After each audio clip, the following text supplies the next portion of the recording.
অযথা সময় ক্ষেপণ করে সরকারে থাকার বিন্দুমাত্র ইচ্ছা আমাদের নেই, বললেন আসিফ নজরুল। জানাবো হাসিনার বক্তব্যের জন্য ভারতই দায়ী, বললেন গোলাম পরোয়ার। আরো জানাবো ধৈর্যের বাঁধ ভাঙলে দেশে আরেকটি বিপ্লব হবে, বললেন সার্জিস। জানাবো গাজীপুরে বৈষম্য বিরোধী ছাত্রদের উপর গুলি। এবং সর্বশেষ জানাবো গাজীপুর সদর থানার ওসিকে বরখাস্তের ঘোষণা, গ্রেপ্তার 16। শুনছিলেন সংবাদ শিরোনাম, এবারে বিস্তারিত। অযথা সময় ক্ষেপণ করে সরকারে থাকার বিন্দুমাত্র ইচ্ছা আমাদের নেই, বললেন আসিফ নজরুল।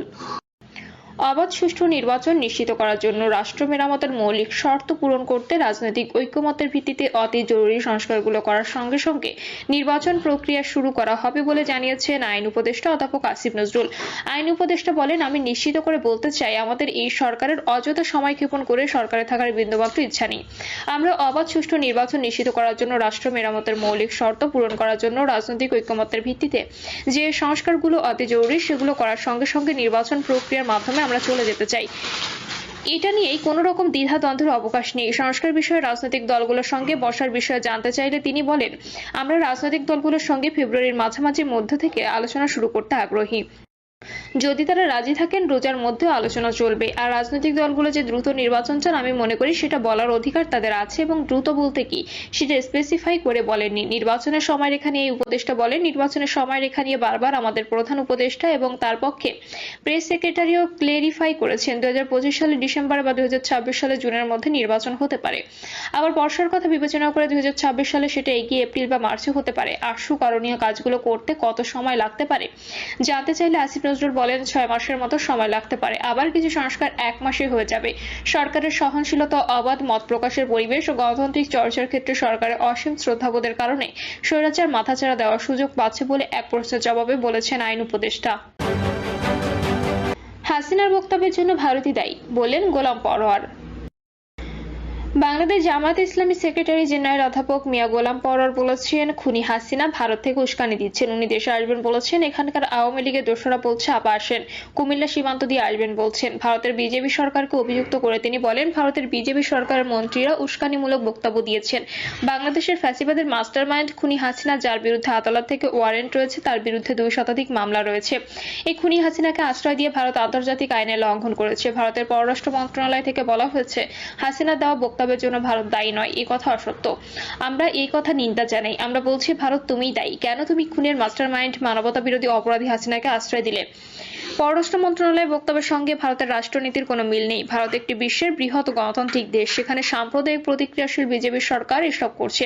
সেখানে প্রযুক্তি ব্যবহার করে খুনি হাসিনা এসব উস্কানিমূলক বক্তব্য দিচ্ছে, আমাদের দেশের অখণ্ডতা, রাজনৈতিক স্থিতিশীলতা নষ্ট করছে। তিনি আরো বলেন, বিক্ষুব্ধ ছাত্র সমাজ হয়তো গণবিস্ফোরণের খুনের জায়গা থেকে তাদের বহিঃপ্রকাশ ঘটিয়েছে। আমরা বলবো, শান্ত হন। দেশের আইন শৃঙ্খলা পরিস্থিতি, জনগণের জানমালের নিরাপত্তা দেওয়ার দায়িত্ব নাগরিক হিসেবে সবার। যেসব ঘটনা ঘটেছে অনাকাঙ্ক্ষিত, অনভিপ্রেত। সরকারের উচিত এসব পরিস্থিতিকে শান্ত করে জানমালের নিরাপত্তা নিশ্চিত করে দেশের শান্তিপূর্ণ অবস্থা ফিরিয়ে আনা। সেই সঙ্গে লুটপাটকারী খুনি হাসিনা সহ আওয়ামী লীগের নেতাদের ট্রাইব্যুনালে বিচার করা। ধৈর্যের বাঁধ ভাঙলে দেশে আরেকটি বিপ্লব হবে, বললেন সার্জিস। বৈষম্য বিরোধী ছাত্র আন্দোলনের সমন্বয়ক ও জাতীয় নাগরিক কমিটির মুখ্য সংগঠক সার্জিস আলম বলেছেন, ধৈর্যের বাঁধ ভেঙে ফেলে দেশে আরেকটি বিপ্লব দেখতে হবে।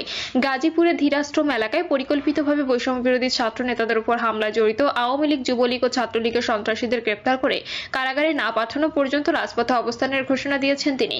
সার্জিস আলম বলেন, খুনি হাসিনার আওয়ামী লীগ, যুবলীগ ও ছাত্রলীগের সন্ত্রাসীরা এখনো গাজীপুরে ঘুরে বেড়াচ্ছে। এই সন্ত্রাসীরা এখনো সোশ্যাল মিডিয়ায় আমাদের যোদ্ধাদের হুমকি দিচ্ছে। অন্তর্বর্তীকালীন সরকার, স্বরাষ্ট্র মন্ত্রণালয়, পুলিশ, ইন্টেলিজেন্স যদি আজকে রাতের মধ্যে হামলায় জড়িত খুনি সন্ত্রাসীদের গ্রেপ্তার করতে না পারে, তাহলে আমাদেরকে তাদের বিপক্ষে দাঁড়িয়ে যেতে হবে। এদিকে গাজীপুরের পুলিশ কমিশনার নাজমুল করিম খান সমাবেশে উপস্থিত হয়ে ছাত্র জনতার উপর হামলার ঘটনায় 16 জনকে গ্রেপ্তার করা হয়েছে বলে জানান এবং জড়িত অন্যদের দ্রুত গ্রেপ্তারের আশ্বাস দিলে সমাবেশ শেষ করে অবরোধ প্রত্যাহার করা হয়। গাজীপুরে বৈষম্য বিরোধী ছাত্রদের উপর গুলি। গাজীপুর জেলা প্রশাসক কার্যালয়ের সামনে বৈষম্য বিরোধী ছাত্র আন্দোলনের নেতাকর্মীদের লক্ষ্য করে গুলি চালিয়েছে দুর্বৃত্তরা। সন্ধ্যা 6:30টার দিকে দুই যুবক মোটরসাইকেল যোগে এসে বৈষম্য বিরোধী ছাত্র আন্দোলনের নেতাকর্মীদের লক্ষ্য করে গুলি করে দ্রুত সটকে পড়েন। গুলিতে মোবাশ্বের নামে বৈষম্য বিরোধী ছাত্র আন্দোলনের গাজীপুর জেলা শাখার এক কর্মী আহত হয়েছেন বলে জানিয়েছেন সংগঠনের জেলা শাখা যুগ্ম আহ্বায়ক শামিউল আলম নাবিল। তিনি বলেন, আজ সন্ধ্যায় বৈষম্য বিরোধী ছাত্র আন্দোলনের নেতাকর্মীরা প্রেস ব্রিফিং করেছিলেন। এ সময় মোটরসাইকেল যোগে দুই যুবক এসে একাধিক গুলি ছুড়ে দ্রুত সটকে পড়ে। এতে মোবাশ্বেরের হাতে গুলি লাগলে তাকে উদ্ধার করে গাজীপুর শহীদ তাজউদ্দিন আহমেদ মেডিকেল কলেজ হাসপাতালে নেওয়া হয়। এর আগে গতকাল রাতে গাজীপুর মহানগরীর ধীরাশ্রম এলাকায় সাবেক মুক্তিযুদ্ধ বিষয়ক মন্ত্রী আকামা মোজাম্মেল হকের পৈতৃক বাড়িতে হামলার খবর পেয়ে বৈষম্য বিরোধী ছাত্র নেতারা ঘটনাস্থলে গেলে পরিকল্পিতভাবে আওয়ামী লীগ, যুবলীগ ও ছাত্রলীগের নেতাকর্মীরা তাদের উপর হামলা চালায়। হামলায় 15 জন আহত হয়েছেন। এর মধ্যে গুরুতর আহত 5 জনকে উন্নত চিকিৎসার জন্য রাতেই ঢাকা মেডিকেল কলেজ হাসপাতালে স্থানান্তর করা হয়। গাজীপুর সদর থানার ওসিকে বরখাস্তের ঘোষণা, গ্রেপ্তার 16। গাজীপুর সদর থানার ভারপ্রাপ্ত কর্মকর্তা মোহাম্মদ আরিফুল ইসলামকে বরখাস্তের ঘোষণা দিয়েছে গাজীপুর মেট্রোপলিটন পুলিশের কমিশনার ডক্টর মোহাম্মদ নাজমুল করিম খান। এছাড়াও বৈষম্য বিরোধী ছাত্র আন্দোলনের শিক্ষার্থীদের উপর হামলার ঘটনায় এখনো পর্যন্ত 16 জনকে গ্রেপ্তার করা হয়েছে বলে তিনি জানান। পুলিশ কমিশনার বলেন, আমি আপনাদের বলতে চাই, আমরা একে একে তাদেরকে খুঁজে বের করব। আমি নিশ্চয়তা দিতে চাই, এখানে যারা পুলিশ আছে রেসপন্স করতে দেরি করেছে তাদের প্রত্যেকের বিরুদ্ধে আমি ব্যবস্থা নেব।